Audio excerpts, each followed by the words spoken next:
Prelims 2025 CSAT की तैयारी India के टॉप एजुकेटर्स के साथ, जिसमें मैथ्स सिखाएंगे राकेश यादव सर, इंग्लिश को आसान बनाएंगे सत्येंद्र सर और रीजनिंग में मास्टरी दिलाएंगे पीयूष वर्षने सर। 27 जनवरी से ये बैच स्टार्ट हो चुका है, जिसकी फीस सिर्फ 999 रुपए है। तो अभी एनरोल करने के लिए अभी डाउनलोड करें करियरविल ऐप।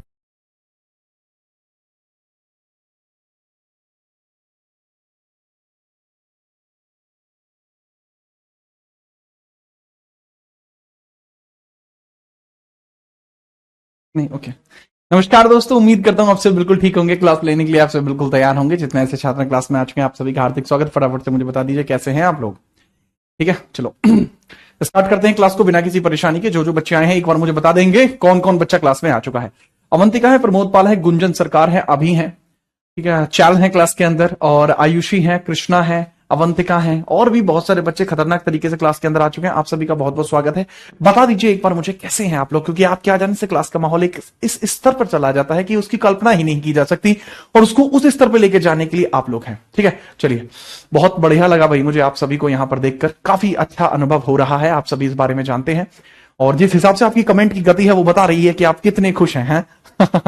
चलिए, ओके, दैट्स परफेक्ट। चलो स्टार्ट करें क्लास को बिना किसी दिक्कत के। बड़ा काम है, चलो। हाँ जी सर, क्लास क्लियर नहीं दिख रहा है, कैसी बात कर रहे हो? इतना क्लियर तो आज तक नहीं दिखा हुआ जितना आज दिख रहा है, क्योंकि मैं यहाँ पे हूं। ठीक है, कैसे हो आप? मैं बिल्कुल ठीक हूँ मलिक साहब, आप बताइए कैसे हो? ठीक है, बढ़िया।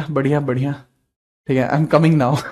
तनिष कह रहा है कि मैं कमिंग नाउ। अबे क्या है तनिष, किस दिन समझदारी आएगी तनिष तुम में? कब समझदार बनोगे तुम? तुम्हारी जो है वो आपको यही कह के तो चिढ़ाती हैं कि तुम समझदार नहीं हो, मैं तुमसे बात नहीं कर सकती। अब तुम फिर वही हरकत कर रहे हो, बताओ क्या करूं मैं तुम्हारा है? चलो खैर कोई बात नहीं। अभी हम बात कर रहे हैं कि यहां पर बात है 1897 की। 1897 में दो व्यक्ति आपको यहां देखने को मिल रहे थे। कौन? जस्टिस रैंड और आयस्ट। जस्टिस रैंड और आयस्ट की हत्या कर दी किसने? दामोदर चापेकर और बालकृष्ण चापेकर, जो चित्पावन ब्राह्मण्स थे। तो इसके आगे की हम कहानी देख रहे हैं। ठीक है, आगे बताओ फटाफट से। बताइए। चलो स्टार्ट करते हैं।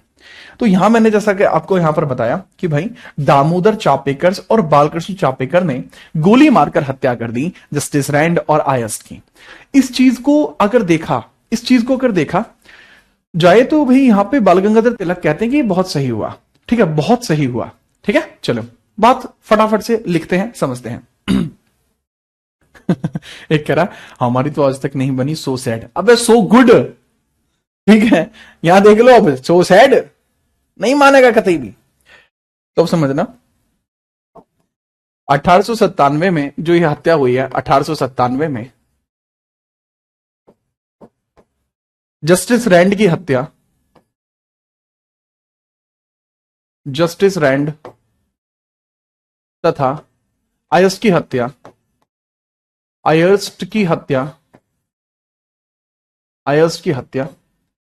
कर दी गई है। किसके द्वारा? आयस्ट की हत्या बालकृष्ण चापेकर और दामोदर चापेकर के द्वारा कर दी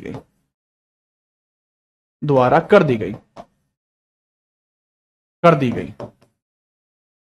क्योंकि इन दोनों के द्वारा हत्या कर दी गई है, इस वजह से इन दोनों को ब्रिटिशर्स अधिकारी के द्वारा पकड़ लिया गया और फांसी की सजा इनको दी गई। लेकिन उससे पहले समझिएगा, ये जो हत्या की गई है, जो बाल गंगाधर तिलक जी ने इस चीज की सराहना की। बाल गंगाधर तिलक, इनके द्वारा इन्होंने इस घटना की सराहना की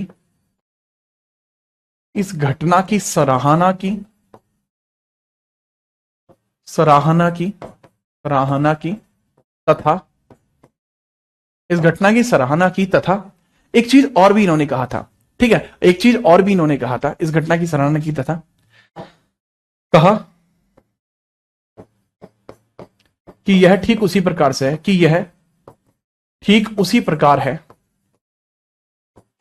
प्रकार है जैसे शिवाजी ने अफजल खान की हत्या की थी। ठीक उसी प्रकार है जैसे शिवाजी ने अफजल खान की हत्या की थी, जैसे शिवाजी ने अफजल खान की हत्या की थी, अफजल खान की हत्या की थी, खान की हत्या की थी। ठीक है, तो यहां पे समझिएगा, यहां पर समझिएगा। तनु करिए सर कल तो 1899 बताया था। बेटा कल का पेज है, चेंज भी नहीं हुआ, 1897 बता रखा है। कल का ही पेज है, अभी मैंने कुछ लिखा भी नहीं है। फिर तुम गलत देखते हो, फिर गलत लिखते हो। 1897 कल भी लिख रखा था, आज भी लिख रखा है। कहां ध्यान है आपका पता नहीं। तनु शर्मा। अब जैसा मैंने यहां बताया, बाल गंगाधर तिलक जो है, इन्होंने इस घटना को इस चीज से कल्पना की। इंग्लिश वाले बच्चे इसको लिखेंगे, ही कंपेयर्ड दिस मर्डर या compared this incident to Shivaji killing, Shivaji killing Afzal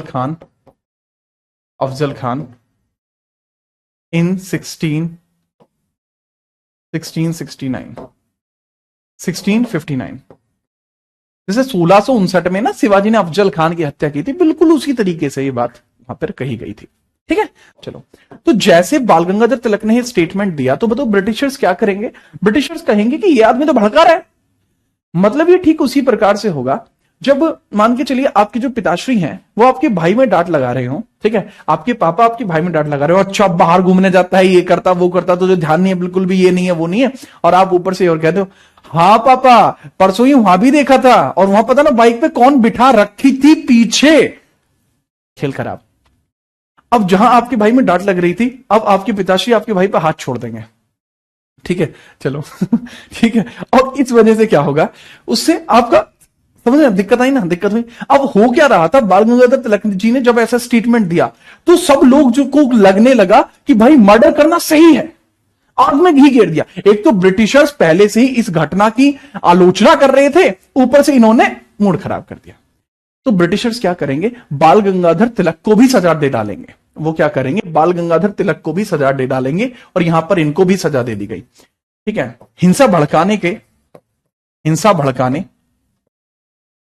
हिंसा भड़काने प्लस देश विरोधी गतिविधि में 1.5 साल की सजा, देश विरोधी गतिविधि में 3 साल की सजा मिली थी, गतिविधि में 3 ईयर जेल, लेकिन वो 1.5 साल में ही पूरी हो गई थी। ठीक है, चलिए, लेकिन वो 1.5 साल में ही पूरी हो गई थी, बट कंप्लीटेड इन 1.5 ईयर्स। 1.5 साल में ही पूरी हो गई। तो भाई ये कहां गए हैं, मांडले जेल में रहे थे। तो यहां पर बाल गंगाधर तिलक मांडले जेल में रहे हैं, मांडले जेल। तो 1897 से लेकर 1898 के बीच में, या फिर आप मान लीजिए 1899 के बीच में, इतने वर्ष वो कहां रहे हैं बाबू, जेल में रहे। मांडले कहां पे है, म्यांमार में। आज की डेट में जो म्यांमार है, वहां पर मांडले जेल आपको देखने को मिलती है। ठीक है, चलो, ठीक है, क्लियर है जी। हाँ,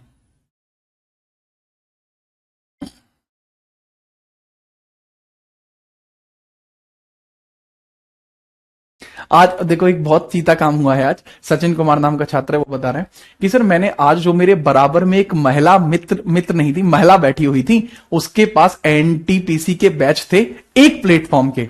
मतलब एक प्लेटफॉर्म था, मतलब काफी फेमस प्लेटफॉर्म है, इतना वो नहीं है, काफी फेमस है। ठीक है, और जो प्लेटफॉर्म का नाम नहीं ले सकता मैं, लेकिन बड़ा फेमस है प्लेटफॉर्म है। उसके नोट्स उस लड़की के पास हिस्ट्री के नोट्स थे। तो सचिन नाम के छोरे ने अपने यहाँ के यानी मेरी क्लास के नोट्स उसके दिखा के इंप्रेस कर लिया उसे। वाह ये तुम कर क्या रहे हो, मुझे ये समझ में नहीं आ रहा। ठीक है, ये समझिएगा, इसको बहुत तगड़े तरीके से आप यहां पर लिख लीजिए, तगड़े तरीके से इसको आप यहां लिख लीजिए फटाफट से, फिर हम आगे बढ़ते हैं। ठीक है, चलो, जब आप ऐसे निकलेंगे फिर हम आगे बढ़ेंगे।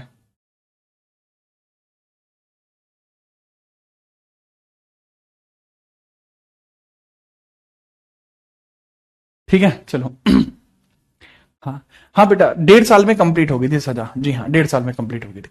एक बच्चा कहते सर 6 साल की सजा मिली थी, तो मेरे बच्चे 6 साल की सजा यहां नहीं मिली थी, 6 साल की 1908 में मिली थी। ठीक है, समझिए। नेक्स्ट इंसिडेंट, अब यहां पर बाल गंगाधर तिलक जी की गिरफ्तार होने की वजह से जो गरम दल के लोग थे वो भड़क गए। इस वजह से गरम दल का राइज बहुत ज्यादा देखने को मिला। हमारा टॉपिक यहां पे क्या था, जो टॉपिक चल रहा था, टॉपिक था गरम पंथियों का उदय किस वजह से हुआ, इनिशियल राइज ऑफ एक्सट्रीमिज्म कैसे आया। तो यहां पर जिस तरीके से इनका अरेस्ट हुआ है, कोई बड़ा लॉजिक नहीं था इसके पीछे, अरेस्ट के पीछे बहुत बड़ा लॉजिक था ही नहीं। ठीक है, और इसी वजह से आपको यहां देखने को मिल रहा है क्या भला, कि बाल गंगाधर तिलक जी का जो अरेस्ट हुआ है उसकी वजह से जितने भी गरम दल के लोग थे वो भड़क गए। यहां तिलक साहब के अरेस्ट से, तिलक जी के अरेस्ट से, तिलक जी के सजा होने के कारण, तिलक जी को सजा होने के कारण, तिलक जी को सजा होने के कारण, तिलक जी को सजा होने के कारण, तिलक जी को सजा होने के कारण गिरफ्तारी हो गई के कारण गरम दल भड़क गया, भड़क गया। ठीक है, गरम दल भड़क गया। ठीक है, चलिए नेक्स्ट आगे बढ़ते हैं। नेक्स्ट हम आगे बढ़ते हैं बिना किसी परेशानी के, जब आप समझ जाएंगे फिर हम आगे बढ़ जाएंगे। ठीक है, चलिए। हाँ वही तो, चल इन्हें नहीं पता है अभी। ठीक है, आगे बढ़िए आप। नेक्स्ट अगला पॉइंट क्या होता है अगला पॉइंट क्या होता है, 1904 में आपको देखने को मिलता है। 1904 में एक और घटना समझना, 1904 में एक और क्लासी घटना आपको देखने को मिलेगी। वीडी सावरकर जी के द्वारा अभिनव भारत नाम की संस्था का निर्माण किया गया। अभिनव भारत नाम की संस्था का इनके द्वारा ही निर्माण किया गया, या फिर ये मानिए, वो तो मैं बाद में लिखता हूं, अब यहां पे समझ लीजिए। यहां इसी वजह से बेटा जो अब गरम दल है वो आ चुका है। अब गरम दल के बारे में समझिएगा कि गरम दल जो है उसका मेजर ऑब्जेक्टिव क्या है, क्या चाहता है गरम दल चाहता क्या है। ठीक है, तो अब इसमें आप हेडिंग डालेंगे गरम दल क्या चाहता है, गरम दल का ऑब्जेक्टिव क्या है, यह आपको समझना होगा। गरम दल का ऑब्जेक्टिव क्या है बेटा, ये एक स्लाइड है, सिर्फ एक स्लाइड आपको यहां नोट करनी है, इसके अलावा कोई स्लाइड नोट नहीं करनी है। बहुत आसान है, इसके बाद आप इसको समझ पाएंगे। ठीक है, लिखना है ओके, आप लिख लीजिए फटाफट, इसको नोट करिए। ठीक है, इसके बाद फिर हम आगे बढ़ते हैं। ठीक है, यहां तिलक जी को सजा दे होने के कारण आप या फिर लिख सकते हैं द एक्सट्रीमिज्म। ठीक है, the extremism was in flow because of the arrest of बाल गंगाधर तिलक।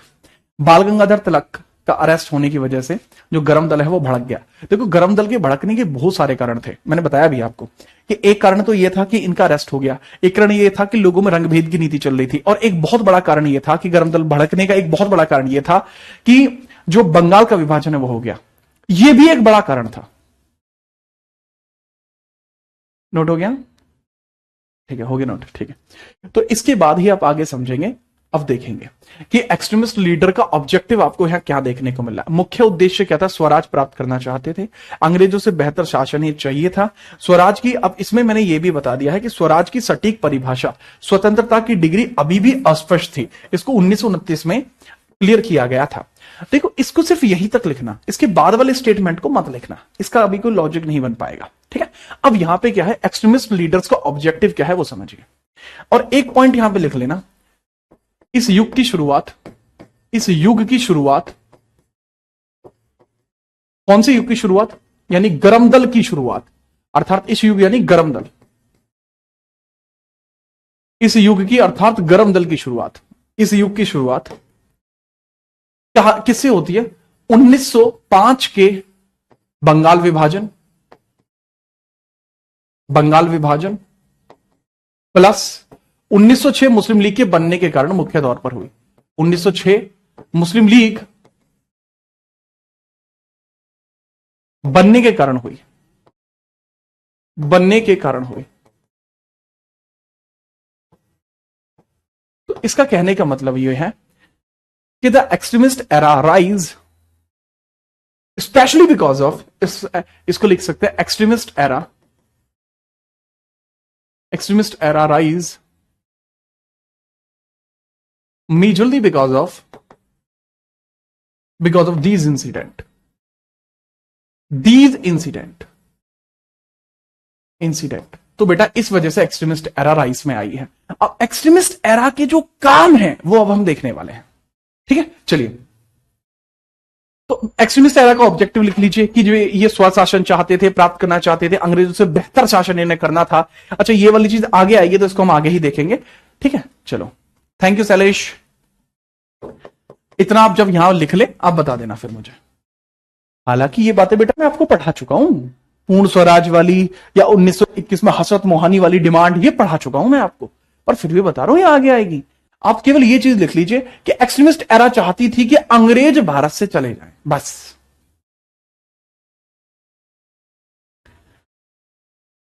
फिर सीधा बता दो मुझे कि यहां तक बात समझ में आई है या नहीं आई है, बात खत्म हो जाएगी। सीधा बता दीजिए समझ में आई या नहीं। नोटेड। बहुत छोटी सी बात आपको यहां समझनी है, इसके बाद हम बात करते हैं।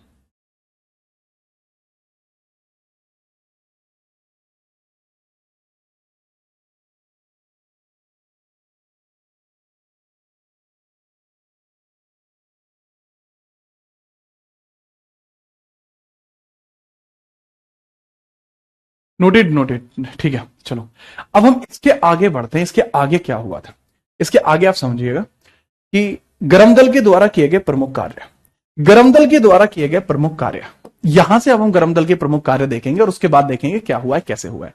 अब हेडिंग डाल लीजिए, गरम दल के द्वारा किए गए प्रमुख कार्य। गरम दल द्वारा किए गए प्रमुख कार्य, प्रमुख कार्य।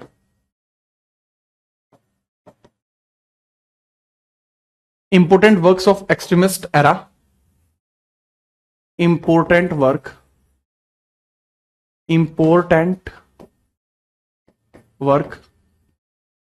Of extremist era, important work of extremist era. Extremist era के जो इंपोर्टेंट वर्क हैं उसके बारे में अब हम चर्चा करने वाले हैं, ठीक है सर। बताइए, सबसे पहले देखना 1900, ये जो आपने एक नाम सुना होगा वीडी सावरकर, सुना है? कौन है जिन्होंने इनका नाम नहीं सुना? हो ही नहीं सकता। वीडी सावरकर, पूरा नाम विनायक दामोदर सावरकर, विनायक दामोदर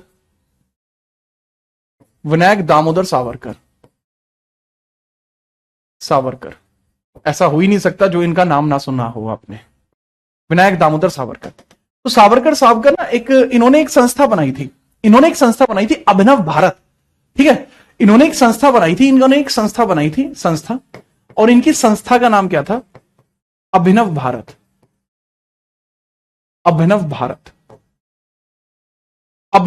नाम की संस्था इन्होंने बनाई। Organisation that was named at Abhinav Bharat. और इनकी अभिनव भारत संस्था में, ठीक है, एक कैंडिडेट कब बनाई थी? वैसे 1904 में बनाई थी। इसी संस्था में एक व्यक्ति हुआ करते थे अनंत कन्हारे, दैट वाज अनंत कन्हारे। तगड़े ही आदमी थे, ठीक है, काफी तगड़े आदमी आपको यहां देखने को मिलते हैं, अनंत कन्हारे जी, ठीक है। इनको भी थोड़ा ध्यानपूर्वक याद रखना। अनंत कन्हारे इसी सोसाइटी के एक सदस्य हुए करते थे, इसी के सदस्य थे अनंत कन्हारे।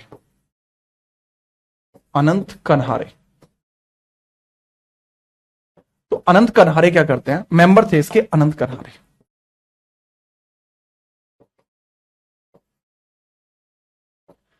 अनंत कन्हारे क्या करते हैं? एक जज था जैक्सन नाम के जज की हत्या कर देता है। कौन? अनंत कन्हारे जी जैक्सन नाम के जो व्यक्ति थे उनकी हत्या कर देते हैं, ठीक है। चलो, तो अनंत कन्हारे जी क्या करते हैं? जैक्सन नाम के जज की हत्या कर देते हैं। एक ब्रिटिश जज था जैक्सन, ब्रिटिश जज, जैक्सन की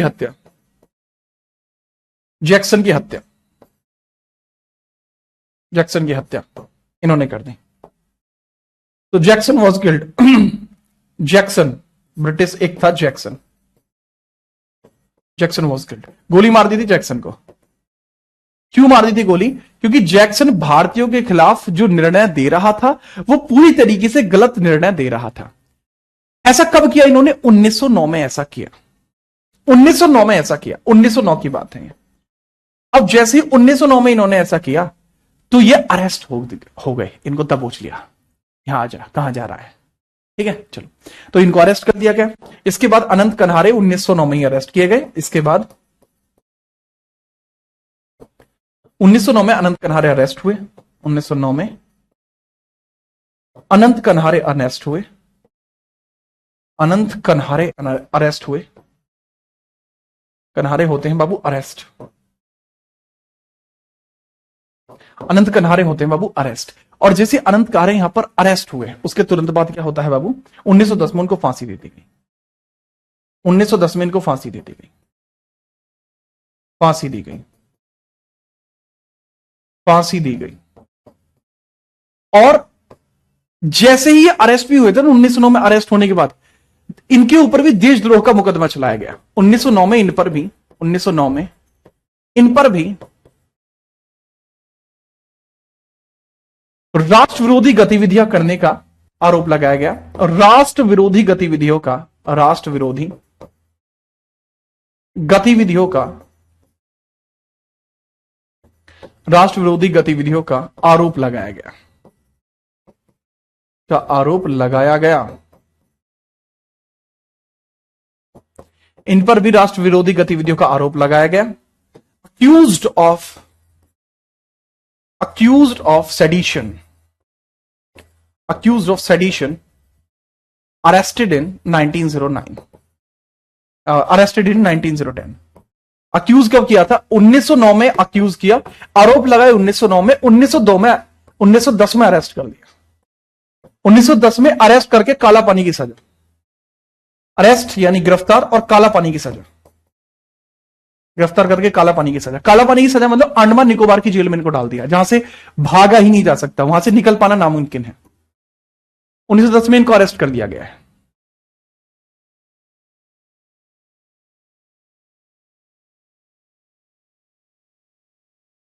बताइए, ये इंसिडेंट आप याद रखेंगे? जी हां, भूलेंगे तो नहीं इस इंसिडेंट को? सर इंग्लिश में बेटा, इंग्लिश में मेजरली जो चीजें हैं जो इंग्लिश में होनी चाहिए, पॉइंटर्स इंग्लिश में लिखे हुए हैं।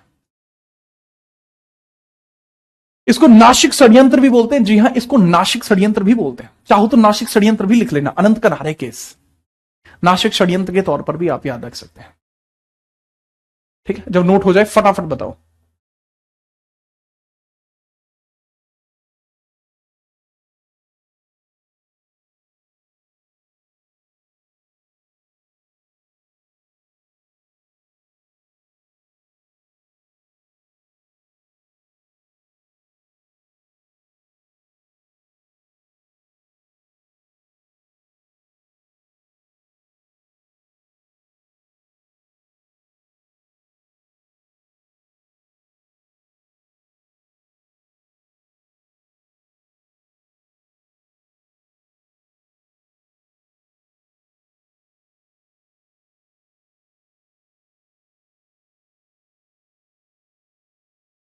ठीक है, याद रखना। सिर्फ वापस नहीं आए, कभी आगे थे बाबू, वापस पहले इसमें याद रख लेना, वापस आगे थे, इनको याद रखना। इसको क्या, इसको नासिक कंस्पिरेसी भी बोल सकते हैं, that is also known as Nasik conspiracy. जैसा मैंने अभी बोला, इसको आप नासिक कंस्पिरेसी भी बोल सकते हैं, नासिक कंस्पिरेसी भी आप बोल सकते हैं। ठीक है, इसमें एक वो और लिख लेना, इसमें जज जैक्सन की जगह आईसीएस जैक्सन लिख लेना। जो जैक्सन थे वो ब्रिटिश अधिकारी थे, आईसीएस इंडियन सिविल सर्विसेज अधिकारी थे Jackson, ICS Jackson, ICS Jackson मतलब Indian civil service officer Jackson. ठीक है, हिस्टोरियन थे, किताबें लिखी थी, और ये किताबों में लिखते थे कि जो हिंदू हैं वो भविष्य में कभी आगे नहीं बढ़ पाएंगे, इनका इतिहास कुछ नहीं है। तो भाई अनंत लक्ष्मण कहारे, पूरा नाम क्या है इनका? अनंत लक्ष्मण कहारे, ALK, अनंत लक्ष्मण कहारे, इन्होंने इनकी हत्या की। अनंत लक्ष्मण कहारे, कन्हारे कहां के रहने वाले थे? नासिक के रहने वाले थे, नासिक कांड है। ठीक है, दिसंबर के महीने में 1909 में इन्होंने हत्या कर दी जैक्सन की। ठीक है जी हाँ, काम डन, ओके जी। इसके बाद आप देखेंगे अगला केस है 1908 का। इसके बाद अगला केस है बाबू 1908 का। Next case 1908। हेडिंग अभी हमारी वही चल रही है, गर्म दल के महत्वपूर्ण कार्य। गर्म दल संबंधी महत्वपूर्ण घटनाएं, महत्वपूर्ण घटनाएं, महत्वपूर्ण घटनाएं, गर्म दल से संबंधित महत्वपूर्ण घटनाएं, अभी वही चल रहा है टॉपिक, ठीक है। इंपोर्टेंट इंसिडेंट ऑफ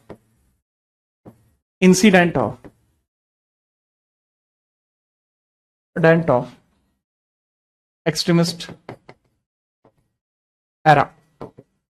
बात आती है 1908 की। 1908 में एक और काम हो जाता है। 1908 में एक और काम हो जाता है, खुदीराम बोस और प्रफुल्ल चाकी केस। खुदीराम बोस और प्रफुल्ल चाकी केस, ठीक है। 1908 Khudiram Bose and Prafulla Chaki, Khudiram Bose and Prafulla Chaki, Khudiram Bose plus Prafulla Chaki, Prafulla Chaki. ये खुदीराम बोस और प्रफुल्ल चाकी की कंस्पिरेसी है। खुदीराम बोस और प्रफुल्ल चाकी की कंस्पिरेसी है। अब खुदीराम बोस और प्रफुल्ल चाकी जब यहां पर आते हैं तो ये क्या करते हैं, एक बम फेंक देते हैं किंग्सफोर्ड नाम के एक जज के ऊपर। किंग्सफोर्ड नाम के जज के ऊपर बम फेंक देते हैं थ्रू बॉम्ब एट, इन्होंने किंग्सफोर्ड जज पर, किंग्सफोर्ड जज पर थ्रू बॉम्ब एट किंग्सफोर्ड जज। ये जा रहा था किंग्सफोर्ड जज, इस पे बम फेंक मारा। क्यों फेंक दिया?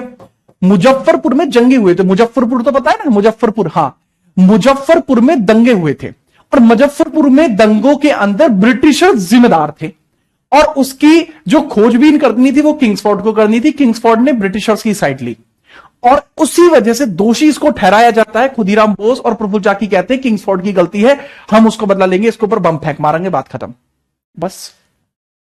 फिर क्या था, किंग्सफोर्ड जो जज है, ये कौन है? किंग्सफोर्ड जो जज हैं ये मुजफ्फरपुर दंगों के जज हैं, दंगों के जज थे।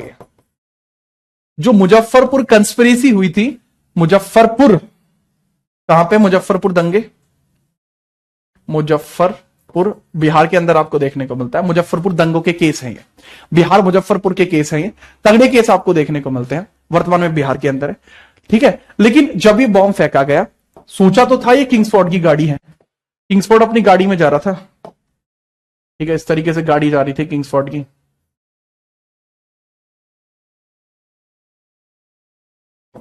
तो इनको तो लगा कि इसमें किंग्सफोर्ड होगा, पर इसमें किंग्सफोर्ड नहीं था। इस गाड़ी में किंग्सफोर्ड की बेटी, किंग्सफोर्ड की वाइफ और उसका बच्चा था, ठीक है, और उनकी डेथ हो गई। यहां पे समझिएगा, परिचालक की डेथ हो गई।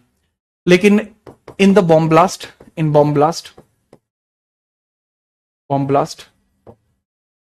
his wife and daughter died.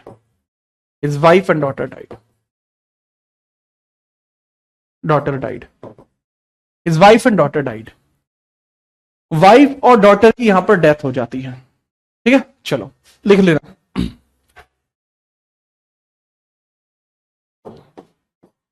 ठीक है। चलिए, यहां पर इसकी पत्नी, किंग्सफोर्ड की पत्नी की मृत्यु हो गई थी। पत्नी व बच्चों की मृत्यु, पत्नी व बच्चों की मृत्यु,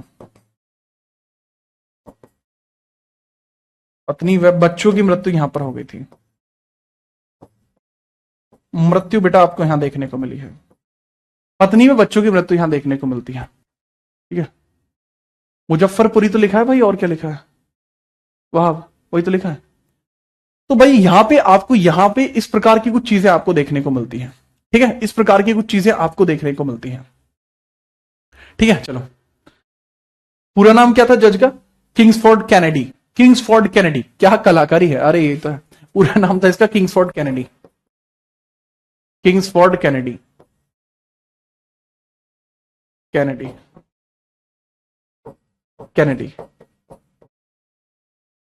पूरा नाम इसका किंग्सफोर्ड कैनेडी है, ठीक है। अब यहां पर यह समझना, इसी वजह से 1908 में खुदीराम बोस को फांसी दे दी गई। खुदीराम बोस को 1908 में फांसी दे दी गई। खुदीराम बोस को फांसी दी गई। दूसरी बात, इन्होंने, प्रफुल्ल चाकी ने अपने आप को मतलब मार लिया था। ठीक है, चलिए खुदीराम, जो प्रफुल्ल चाकी है, प्रफुल्ल चाकी ने क्या किया था? प्रफुल्ल चाकी ने सुसाइड कर दिया था, कमिटेड सुसाइड।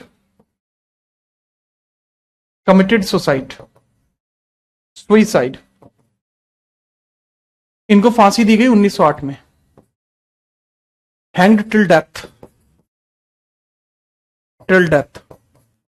एक लेकिन जरूरी बात यह होगी यहां पर कि जब इनको फांसी दी गई है, तो ये भारत के सबसे युवा क्रांतिकारी हैं जिनको फांसी दी गई है, सबसे युवा क्रांतिकारी हैं। ठीक है, चलो, फांसी की सजा प्राप्त करने वाले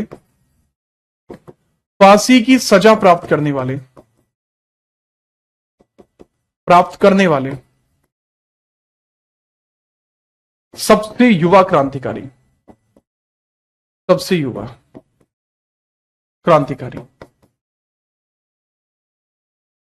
तो सबसे युवा शहीद हमारे कौन है? खुदीराम बोस सबसे युवा शहीद है हमारे।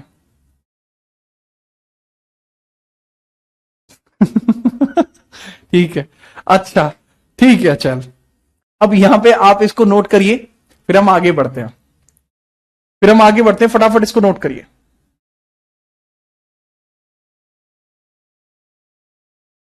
ये सारा मैटर चल रहा है यहां पे, ये पूरा मैटर यहां पर चल रहा है। ठीक है, ये पूरा मैटर यहां पर चल रहा है, और इसके बाद आपको देखने को मिलता है भला क्या, ठीक है, कि इसी की वजह से, इस पूरे सिनेरियो के वजह से ऐसा कहा जाता है कि यहां जो लोग भड़क रहे हैं उसके पीछे का रीजन है बाल गंगाधर तिलक जी के द्वारा प्रकाशित किए जाने वाली पत्रिकाएं। बाल गंगाधर तिलक मराठा व केसरी नाम की पत्रिका लिखते थे, और उसके अंदर वो राष्ट्रवाद की बातें लिखते थे, नेशनलिज्म की बातें लिखते थे। तो भाई बात यहीं पर है, जैसा मैंने बताया। ठीक है, 1908 में ही बाल गंगाधर तिलक जी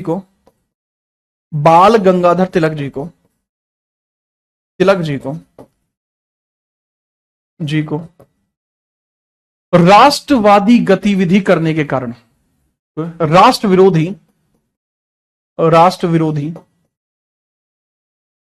गतिविधियों में शामिल होने के कारण 8 वर्ष की सजा, गतिविधियों में शामिल होने के कारण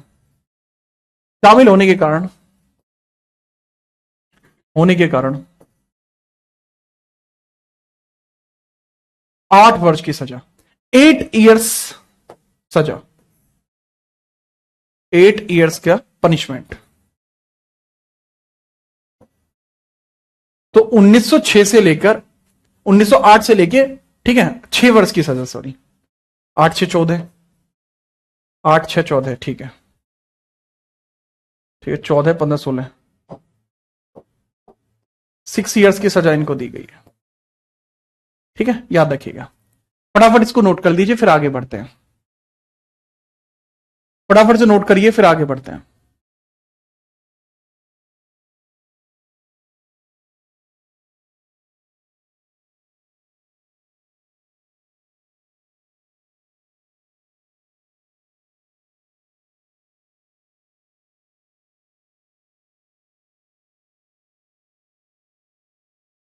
ठीक है, क्लियर? जी हाँ, ठीक है, थैंक यू विशाल। बेटा आर्ट एंड कल्चर की क्लास खत्म नहीं हुई है, सैटरडे में होंगी। इनकी एज पूछी जाती है कई बार कि इनकी एज कितनी थी खुदीराम बोस की, तो बेटा इनकी 16 से 18 के बीच में थी, 16 ईयर से 18 ईयर्स के बीच में थी। कुछ लोगों का कहना है 18 है, कुछ लोगों का कहना है 16 है। इसके पीछे का कारण समझ लीजिए। कहते हैं कि ब्रिटिशर्स, इनकी एज तो 16 ही थी, लेकिन ब्रिटिशर्स ने इनको फांसी पे लटकाने के लिए जबरदस्ती इनकी एज को 18 किया था। ठीक है, जी हाँ सर, आपने बोला था कि प्रैक्टिस कराओगे। हाँ, प्रैक्टिस के लिए मैं बहुत तगड़ी चीज लेके आने वाला हूं, मतलब तगड़ी ही चीज लेके आने वाला हूं प्रैक्टिस के लिए। ठीक है, तो उसके लिए बस आपको 2 दिन का और वेट करना होगा, उसके बाद वो तगड़ी चीज आपको देखने को मिल जाएगी। ठीक है, चलो। इनकी पत्रिका, बाल गंगाधर तिलक जी की 2 पत्रिकाएं चली करती थी, मराठा और केसरी पत्रिका। मराठा और केसरी पत्रिका, मराठा और केसरी पत्रिका है, मराठा और केसरी। एक और मजे की बात कि जब ये जेल में थे तो इन्होंने जेल में एक किताब लिख डाली। जब ये जेल में थे तो इन्होंने जेल में एक किताब लिख डाली। इन्होंने जेल में किताब लिखी है गीता रहस्य। इन्होंने जेल में एक पुस्तक लिखी है, जेल में एक पुस्तक इनके द्वारा लिखी गई है, और जो जेल में पुस्तक इनके द्वारा लिखी गई है उसका नाम क्या है? गीता रहस्य। गीता रहस्य, गीता रहस्य इन्होंने जेल में बैठकर लिखी है। रहस्य, गीता रहस्य पुस्तक इन्होंने जेल में बैठकर लिखी है। ठीक है, चलिए, क्लियर है? जी हाँ बेटा। नेक्स्ट इंसिडेंट अब आप देखेंगे कि 1909 में भारत के अंदर एक छोटा सा इंसिडेंट हुआ है, वो आप पॉलिटी में मुझसे पढ़ चुके हैं। वो इंसिडेंट क्या था कि भारत के अंदर एक एक्ट लेकर आया जाता है, जिस एक्ट को हम किस नाम से जानते हैं? सर जी, 1909 का Morley Minto act. Morley Minto act Bharat में आया, लेकिन उसका कोई ज्यादा बड़ा फर्क नहीं पड़ा। ठीक है, चलिए, ठीक है, चलो नेक्स्ट। अच्छा, जो चीज बेटा मैंने अभी आपको बताई है, इसका डिजिटल नोट्स कुछ इस प्रकार से होगा। इसका डिजिटल नोट कुछ इस प्रकार से होगा: क्रांतिकारी गतिविधियों के द्वारा चित्पावन ब्राह्मण ने इनकी हत्या कर दी। ठीक है, ये सारी चीज आप देख सकते हो, सारी चीज मैंने एक बार में बता दी है। ठीक है, सारी चीज मैंने एक बार में बता दी है, हिंदी इंग्लिश दोनों भाषाओं में। तो ये स्लाइड भी आपको मिल जाएगी, ये स्लाइड भी आपको मिल जाएगी, और ये पूरा आपको ये भी देखने को मिल जाएगा। ठीक है, चलो, खुदीराम का जो केस था, दिस वॉज खुदीराम। ठीक है, शहीद खुदीराम है ये, शहीद खुदीराम, मार्टिर खुदीराम। ठीक है, चलो, तो इनके बारे में जानना भी जरूरी है। मार्टिर खुदीराम है ये, आप सभी को मतलब इनके प्रति आपको वो सम्मान की भावना रखनी चाहिए। ठीक है, याद रखिएगा। क्लियर है? इसके बाद हम आगे बढ़ते हैं, इसके बाद हम आगे बढ़ते हैं। जो एक और केस आपको यहां देखने को मिलता है, ठीक है, वो मैं लिख के ही बताता हूं। इसके बाद नेक्स्ट आपको देखने को मिलता है। ठीक है, फटाफट। तो एक और केस आपको देखने को मिला है, वो कब का है बाबू? जुलाई 1909 का, जुलाई 1909 का।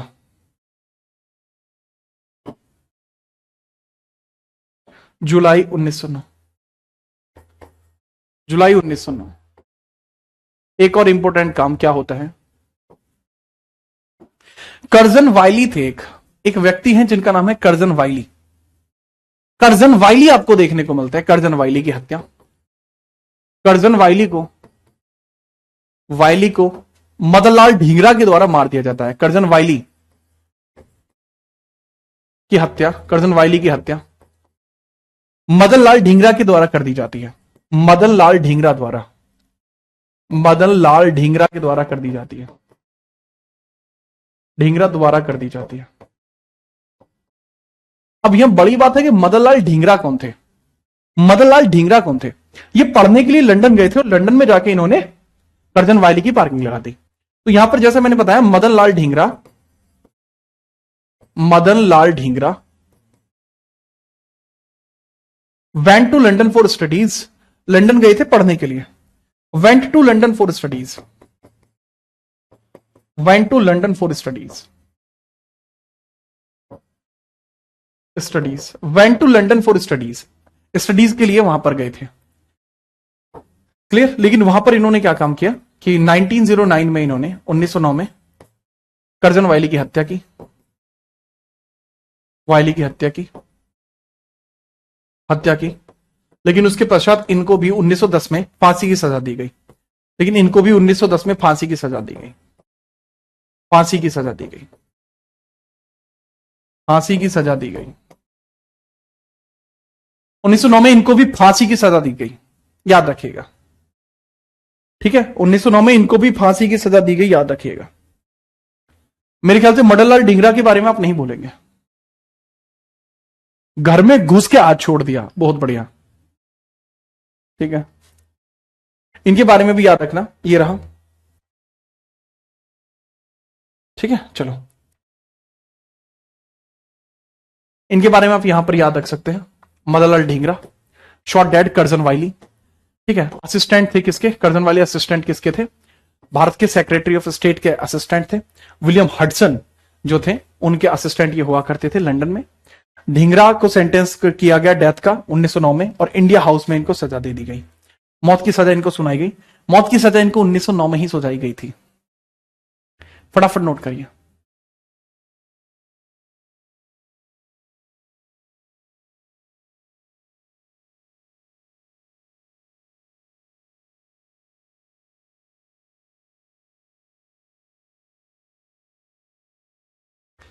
ठीक है, चलिए सर इस मौत की सजा 1900, मैंने 10 लिख दिया क्या? ठीक है, करजन वायली की जब हत्या करी है उसी के बाद 1909 में ही इनको फांसी की सजा मिली है। एक ईयर मिसमैच हो गया था गलती से। ठीक है चलो, हाँ हाँ आपने 1910 लिखा, फिर अरे भैया चेंज कर लो, 1909 में फांसी है, 1909 में। हम आपसे क्षमा प्रार्थी हैं, ठीक है, 1909 में फांसी है, आप ज्यादा काहे टेंशन वाले रहे हो।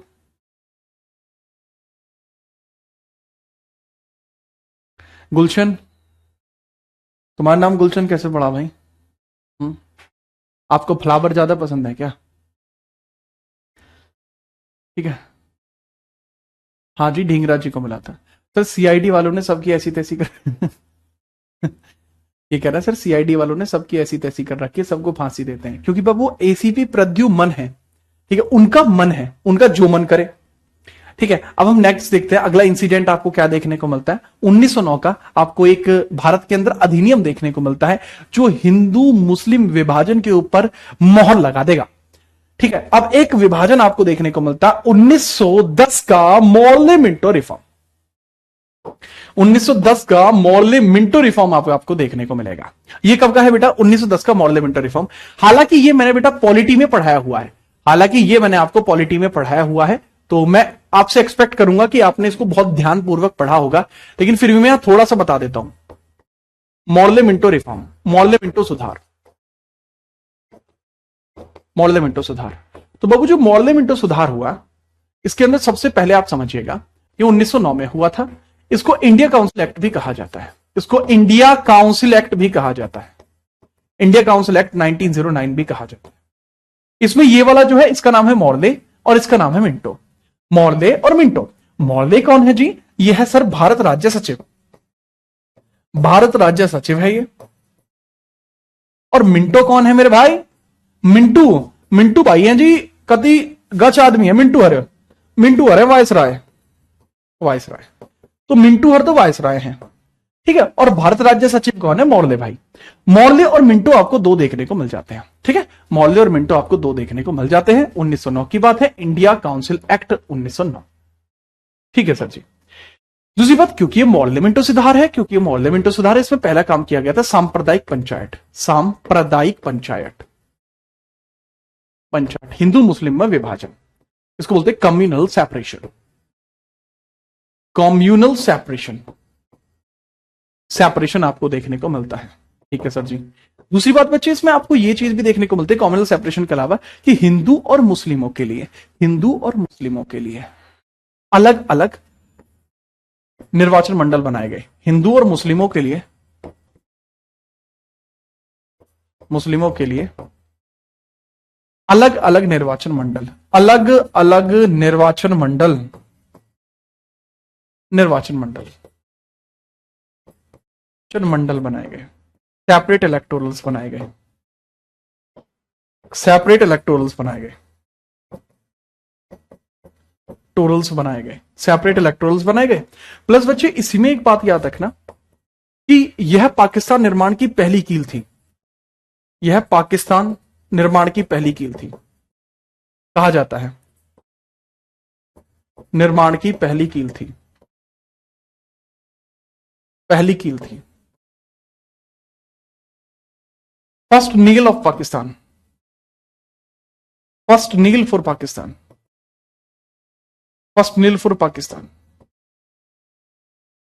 ये पाकिस्तान निर्माण की पहली कील थी, यहीं से पाकिस्तान एग्जैक्टली यहां पे शुरू हुआ था, ठीक है। चलो, इसमें एक चीज और आपको देखने को मिलेगा, ठीक है, चलिए इसमें एक चीज आपको और देखने को मिलेगी, जैसे मॉर्ले मिंटो एक्ट था कि इसमें हिंदू दल में अलग नेता चुना गए, हिंदू कार्यकारी अधिकारी अलग चुने गए, हिंदू कार्यकारी अधिकारी, इसमें हिंदू एग्जीक्यूटिव जो ऑफिसर हैं वो चुने गए के.सी. गुप्ता, और जो मुस्लिम चुने गए, मुस्लिम अधिकारी, मुस्लिम कार्यकारी अधिकारी वो सैयद हुसैन, मुस्लिम कार्यकारी अधिकारी,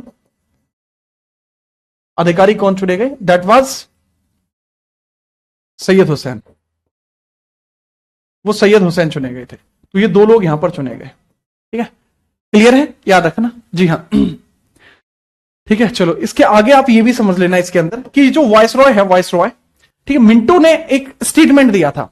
ठीक है, मिंटो ने एक स्टेटमेंट दिया था कि हम नाग के दांत बो रहे हैं, we are sowing the teeth of snake and its consequences will be very dangerous. इन्होंने कहा था कि हम नाग के दांत बो रहे हैं जिसका परिणाम भीषण होगा। इन्होंने क्या कहा था? हम नाग के दांत बो रहे हैं, नाग के दांत बो रहे हैं, बो रहे हैं जिसका परिणाम भीषण होगा, परिणाम भीषण होगा, भीषण होगा। We are sowing the teeths of snake and its consequences will be very dangerous. Sowing the teeths of snake, sowing the teeths of snake, teeth, teeth teeths नहीं होगा, टीथ होगा, टीथ्स नहीं होता, टीथ का प्लूरल नहीं होता, ये खुद ही प्लूरल होता है। Sowing the teeth of snake, sowing the teeth of snake, its consequences will be, consequences will be dangerous, dangerous, consequences dangerous होंगे। समझे कि नहीं? बूझे कि नहीं बूझे? ठीक है, याद रखना।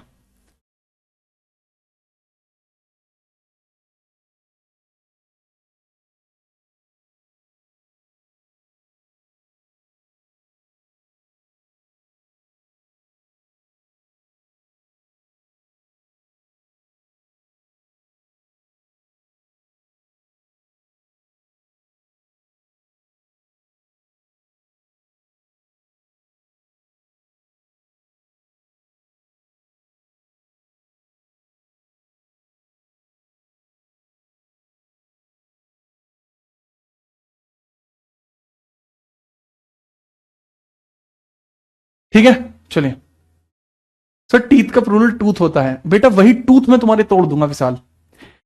टूथ जो होता है वो सिंगुलर होता है, टीथ खुद प्लूरल है। ठीक है, ये पॉलिटिकल हिस्टोरिकल बैकग्राउंड में अपन पढ़ाए हुए हैं पहले ही। अब इसमें समझना, इसके बाद नेक्स्ट इंसिडेंट है बाबू आपका दिल्ली दरबार। दिल्ली दरबार, इसके बाद आपका नेक्स्ट इंसिडेंट आपको देखने को मिल जाएगा दिल्ली दरबार। अरे क्या कर दिया मैंने? इसके बाद दिल्ली दरबार देखिए, इसके बाद लगता है बाबू दिल्ली दरबार। दिल्ली दरबार के बारे में लास्ट हेडिंग बना दे रहे हैं, आप आराम से इसको नोट कर लेना और कल इससे आगे हम बढ़ेंगे। कल हम देखेंगे दिल्ली कंस्पिरेसी, कल दिल्ली कंस्पिरेसी केस हम पढ़ेंगे।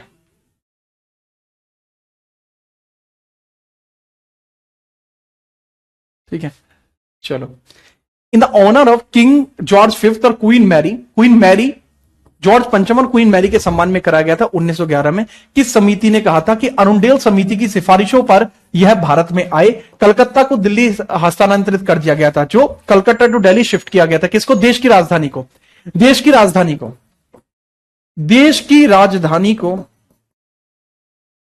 राजधानी को कलकत्ता से दिल्ली हस्तांतरित कर दिया गया था। कब? 1912 में यह हो पाया। इसके अलावा बंगाल विभाजन को रद्द कर दिया गया और यही जो दिल्ली दरबार है यह 12 दिसंबर 1911 में लगा था, जॉर्ज फिफ्थ और क्वीन मैरी के आने पर। अब जब ये आए थे तो यहां पर दो काम आपको और देखने को मिलते हैं। ठीक है, यहां दो काम आपको और देखने को मिलते हैं। पहला काम तो बेटा ये था, पहला काम और दूसरा काम। पहला काम, कलकत्ता में जब ये गए, कलकत्ता जब ये गए, कलकत्ता में जब ये गए तो यहां क्या हुआ बताइए। और जब जयपुर ये गए तो यहां क्या हुआ बताइए। जयपुर गए तब क्या हुआ, जयपुर गए तब क्या हुआ। इन्होंने भारत में प्रवेश बॉम्बे से लिया था। भारत में प्रवेश बॉम्बे से लिया था। कहां से लिया था बेटा? भारत में प्रवेश बॉम्बे से लिया था, बॉम्बे से। तो जब इन्होंने भारत में बॉम्बे से प्रवेश लिया तो जब इन्होंने एंट्री की थी ना, वहां पे जहां बॉम्बे से एंट्री की थी, तो उस स्थान को एक नाम दिया गया था, गेटवे ऑफ इंडिया। जब ये बॉम्बे से भारत के अंदर इन्होंने एंट्री की थी तो यहां पर गेटवे ऑफ इंडिया का निर्माण किया गया, गेटवे ऑफ इंडिया बनाया गया। वो इन्हीं के स्वागत में बनाया गया था गेटवे ऑफ इंडिया। कहां पे है गेटवे ऑफ इंडिया? बॉम्बे के अंदर है। दूसरा, जब ये आए थे तो भारत के अंदर हॉर्डिंगे नाम का व्यक्ति था। हॉर्डिंगे नाम का व्यक्ति भारत का वायसरॉय था। इस समय भारत का वायसरॉय कौन था? वायसरॉय ऑफ इंडिया कौन था? उसका नाम हॉर्डिंगे, हॉर्डिंग सेकंड।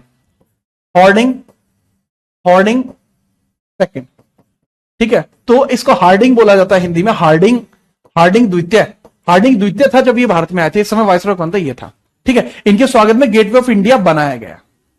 कलकत्ता में जब ये गए तो वहां पर पहली बार राष्ट्रगान गाया गया। जब ये जयपुर गए तो जयपुर में जाने के पश्चात यह पिंक सिटी बनाया गया। जयपुर का नाम पिंक सिटी कैसे पड़ा, क्योंकि जब जयपुर सजा हुआ था ना, बड़े एकदम चीता तरीके से सजा रखा था, तो कोई ने कहा, oh wow that's a very beautiful pink city, I hope the decoration having the pink colour more, we should have to name it pink city, ठीक है। तो इन्होंने कहा कि भाई जयपुर जो है ये तो बड़ा गुलाबी हो रखा है, तो मैं तो न्यू कहूं कि ई का नाम ना हम जयपुर ही रखे दे हैं, मतलब गुलाबी सिटी रख देंगे ई का नाम। तो मतलब अगर ये हरियाणवी होती तो ऐसे बोलती, बट ये तो ब्रिटिश थी, तो ही बेसिकली सेड दैट कि this city is very looking like a pink, so we should have to name it pink city, what you say mister George. तो उन्होंने कहा हाँ हाँ जैसा आप कहें ठीक है। तो इस तरीके से हुआ था। हाँ, पर ये हरियाणवी होती तो इसी तरीके से बोलती, जैसे मैंने इब्बे आपको बताया था। तो ये इस प्रकार से करके जयपुर जब ये गए थे तब इसके अंदर पिंक कलर बहुत अधिक यूज था। पिंक सिटी नामकरण यही हुआ था, पिंक सिटी नामकरण यही हुआ था, ठीक है। वैसे जयपुर बना कब था, 1627 और 28 के मध्य जयसिंह द्वितीय के द्वारा बनाया गया था। जयसिंह द्वितीय के द्वारा बनाया गया था, जो कि कछवाहा शासक थे, ठीक है, याद रखना, ठीक है जी। और जब ये कलकत्ता गए थे तो यहां पर आप समझना कलकत्ता का सेशन हुआ था, कलकत्ता अधिवेशन हुआ था, कलकत्ता अधिवेशन हुआ था, कलकत्ता का अधिवेशन हुआ, किसका अधिवेशन, किसका, कांग्रेस का। तो यहां पहली बार राष्ट्रगान गाया गया, पहली बार राष्ट्रगान, पहली बार राष्ट्रगान गाया गया था, राष्ट्रगान गाया गया था। जनगण मन जो राष्ट्रगान है हमारा, वो पहली बार यहां गाया गया था, रविंद्रनाथ टैगोर, बाई रविंद्रनाथ टैगोर जी, रविंद्रनाथ टैगोर जी। और रविंद्रनाथ टैगोर जी को जो उपाधि मिली है ना, नाइटहुड की उपाधि, वो भी क्वीन मैरी के कहने पर ही मिली है, ठीक है। चलिए, हाँ, इन्हें गेरुए रंग का इंग्लिश नहीं पता था, इसलिए इन्होंने पिंक बोल दिया, ठीक है। चलिए सर, इंडिया गेट, बेटा इंडिया गेट बना ही नहीं था इस टाइम, इंडिया गेट बना ही नहीं था, ये गेटवे ऑफ इंडिया था। इंडिया गेट बना है 1919 में, 20 में स्टार्टिंग हुई है उसकी इंडिया गेट बनने की, था ही नहीं तब इंडिया गेट, ठीक है। चलो, क्या आपको बात समझ में आई, बहुत बढ़िया। तो आज की क्लास यहीं तक रहेगी। और भाई एक इंपॉर्टेंट अनाउंसमेंट ये है कि जो किंग्स ऑफ इंडिया नाम की हमारी सीरीज थी, किंग्स ऑफ इंडिया नाम की हमारी सीरीज थी, उसके आज अंतिम व्यक्तित्व आने वाले हैं, और वो आ चुके हैं, क्योंकि 6 बज चुके हैं, तो वो आ चुके हैं। तगड़े तरीके से उनको अपना पूरा मतलब बताइए कि कैसी आपकी पूरी सीरीज रही, और इस सीरीज के जो भी राजा आपको जरूरी लगे हैं, अच्छे लगे, आज उनमें से कोई भी राजा आप शेयर कर दीजिए, जाइए कमेंट जरूर कीजिएगा। इस सीरीज को आज कंप्लीट किया गया है, तो आप जरूर बताइए कि कैसी आपकी सीरीज रही, कैसा लगा पूरी सीरीज के दौरान।